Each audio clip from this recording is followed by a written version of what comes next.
Ever wondered what it would be like to split yourself up into multiple yous, working 5, 10, 20 jobs all at once and earning just as many paychecks? Well, the bad news, we're not quite there yet for humans.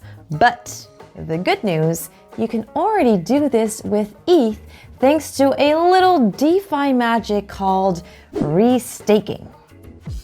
So we're already familiar with how liquid staking tokens, or LSTs, work. You can think of staking as the next evolutionary step from this. The idea of restaking is simple. We've already got all these staked ETH securing the Ethereum blockchain, so why not repurpose what we already have across multiple venues to secure multiple protocols and earn multiple yields all at the same time? With restaking, ETH staking can be outsourced to secure other new protocols or ecosystems, and users will be able to tap into these platforms to earn additional fees and rewards on top of what they are already getting from staking ETH. So restaking has the potential to reshape the DeFi landscape as a new, emerging, primitive, overhauling how crypto economic security should be approached and offering greater accessibility, trust assurances, and income opportunities. At the forefront of this is none other than the pioneers themselves,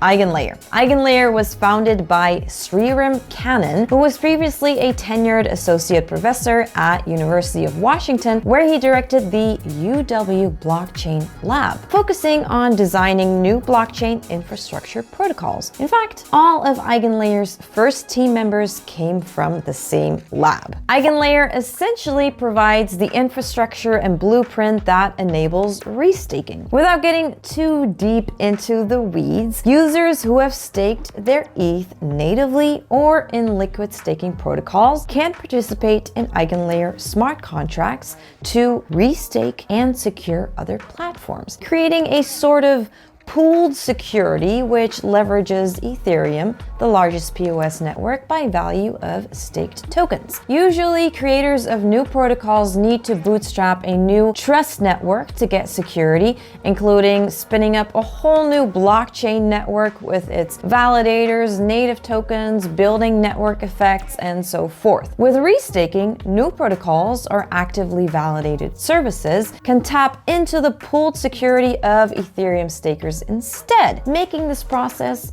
a lot more capital efficient. AVS are also called EigenLayer modules and can be anything from a sidechain, a bridge, Oracle network, Keeper network, data availability layer, and more. In the traditional silo model, attackers could succeed by simply compromising one of the AVS. With EigenLayer's pooled security, everything will be anchored in Ethereum, and attackers will need to attack the entire pooled stake instead, which is worth $13 billion at the time of shooting. Now, bear in mind, however, that opting into EigenLayer smart contracts also means that you may be subjecting your staked ETH to additional slashing conditions. For stakers, this pooled security means they'll be able to earn more by securing all these other AVS by simply restaking ETH instead of using separate tokens. In order to facilitate this service, EigenLayer has introduced an open marketplace, a place where aspiring AVS will be able to woo the favor of ETH validators. In the system, validators will have the power to pick and choose which EigenLayer module to support. This would of course mean that modules must offer appealing incentives to these would-be validators. With the combination of pooled security and an open marketplace for it, EigenLayer effectively functions as an intermediary layer between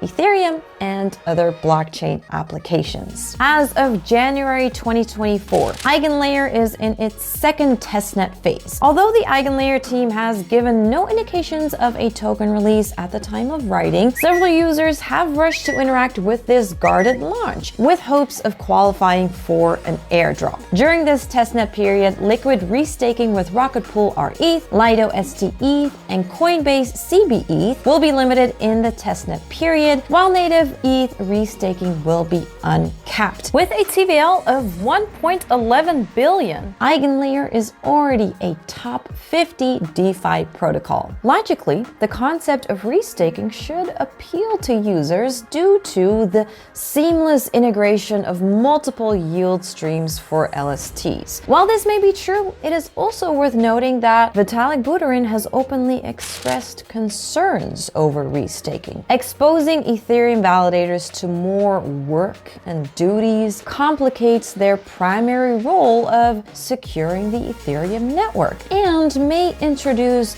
risks that could potentially jeopardize the security of the mainnet, especially when these validators face slashing in third-party protocols. Cannon, the founder of EigenLayer, also echoed the same sentiment and agreed with Vitalik, but reiterated that restaking can still be used for low-risk scenarios such as highly attributable misbehaviors such as double signing or forgetting the decentralization benefits of Ethereum without slashing. Meanwhile, many other protocols have also started venturing into restaking. There's Puffer Finance, a liquid restaking pool that allows users to restake their ETH or LSTs. These puffers stake ETH for Puff ETH, a liquid restaking token or LRT that will let its holders earn both staking and restaking rewards. In a sense, Puffer Finance is acting as a broker to restake all the ETH deposits into EigenLayer on behalf of its users. Other projects include Tenet, a Layer 1 blockchain which utilizes LSTs as collateral to secure its own network, and Astrid Finance, another restaking pool similar to Puffer Finance. Restaking and EigenLayer seem primed to emerge as the next DeFi primitive, offering numerous benefits to developers and market participants alike. Just like LST and LST-Fi,